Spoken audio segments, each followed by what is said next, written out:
வாழ்க வளமுடன்.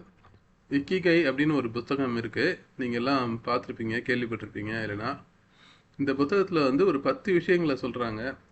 இது என்னென்னா, ஜப்பான் நாட்டில் 100 வயசுக்கு மேலே வாழற நிறைய மக்கள் இருக்கிறாங்க. அந்த கிராமத்துக்கு இந்த புத்தகத்தை எழுதினவங்க 2 பேரும் போய் ஆராய்ச்சி பண்ணியிருக்காங்க. அதில் அவங்க கண்டுபிடிச்ச 10 விஷயங்கள். இருந்தாலும் இந்த 10 விஷயங்களை முதல்ல நான் சொல்கிறேன்.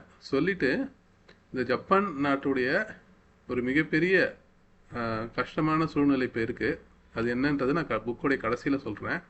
அது அந்த புக்கில் இல்லை, பட் இது என்னுடைய கருத்து தான். அது நம்ம எல்லோரும் கடைசியில் பார்த்துக்கலாம். அது தெரிஞ்ச வேண்டியது தான். எல்லோரும் அது தெரிஞ்சிக்க வேண்டிய அவசியமான விஷயம். இன்னொரு விஷயம் நான் தனிப்பட்ட முறையில் நினைக்கிறது என்னென்னா, இந்த ஆத்தர்ஸ் இருக்காங்களே, இந்த நூலை எழுதினவங்க இருக்காங்க இல்லையா, அவங்க ஜப்பானுக்கு போன மாதிரி இந்திய கிராமங்களுக்கும் போயிருந்தாங்கன்னா அவங்களுக்கு இன்னும் சிறப்பான நிறைய விஷயங்கள் தெரிஞ்சிருக்கும். அதை அவங்க மிஸ் பண்ணிட்டாங்கன்னு நான் ஃபீல் பண்ணுறேன். இது என்னுடைய தனிப்பட்ட கருத்து. ஏன்னா நம்ம நாட்டு கிராமத்துலேயும் நிறைய மக்கள் இருக்கிறாங்க 100 வயசுக்கு மேலே.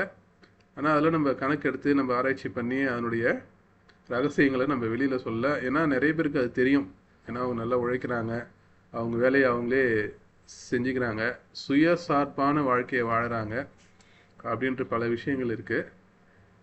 அதுவும் கொஞ்சம் கொஞ்சமாக இப்போ குறைஞ்சிட்டு தான் வருது. இருந்தாலும் அந்த பாரம்பரியமான நிறைய விஷயங்களை நம்மளுடைய கிராமத்துலேருந்து நம்ம கற்றுக்கணுன்ற முன்னுரையோட இந்த புத்தகத்தில் என்ன சொல்லியிருக்கிறாங்க, அது நம்ம வாழ்க்கைக்கு எப்படி பயன்படுத்திக்கலாம் அப்படின்றத பார்க்கலாம்.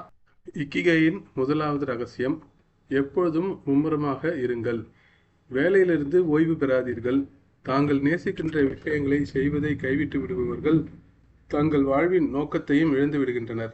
உங்களுடைய தொழில் வாழ்க்கை முடிவடைந்த பிறகும் கூட நீங்கள் மதிக்கின்ற விஷயங்களை செய்வதில், பிறருக்கு பயனுள்ளவற்றை கொண்டு வருவதில், பிறருக்கு உதவுவதில், உங்களை சுற்றியுள்ள உலகில் வித்தியாசத்தை ஏற்படுத்துவதில் நீங்கள் ஈடுபடுவது மிகவும் முக்கியமானது. எப்பொழுதும் மும்முரமாக இருங்கள்னா, நம்ம எங்கேஜாகவே இருக்கும். எந்த நேரமும் எதையாவது ஒரு ஆக்டிவாக செஞ்சுக்கிட்டே இருந்தோம்னா நம்மளுக்கு ரொம்ப சந்தோஷமாக இருக்கும். நம்மளுடைய டைமும் பயனுள்ளதாக இருக்கிறதான் நம்ம ஃபீல் பண்ணுவோம்.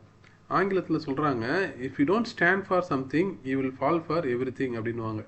ஸோ நமக்குன்னு ஒரு ஹாபி கண்டிப்பாக இருக்கணும். அந்த மாதிரி ஹாபி இருக்கிறதுனால என்னென்னா, நம்ம அதில் முழு கவனத்தை செலுத்துவோம். அது பயனுள்ளதாகவும் இருக்கும். நம்மளுக்கும் சந்தோஷத்தை கொடுக்கும், மற்றவங்களுக்கும் சந்தோஷத்தை கொடுக்கக்கூடிய ஒரு ஹாபியை நம்ம வச்சுக்கணும். அப்படி இல்லைன்னா என்ன பண்ணுவோம், நம்ம எதை பார்க்குறோமோ அதை செய்வோம். திடீர்னு வெளியே போவோம், ஊர் சுற்றுவோம், டிவி பார்ப்போம், இல்லை ஃபோன் பார்த்துட்டு இருப்போம், இல்லை நேரத்தை வீணாக்கிட்டு இருப்போம். ஸோ ஒரு குறிப்பிட்ட காலம் கழித்து பார்க்கும்போது நம்ம என்னடா பண்ணோம்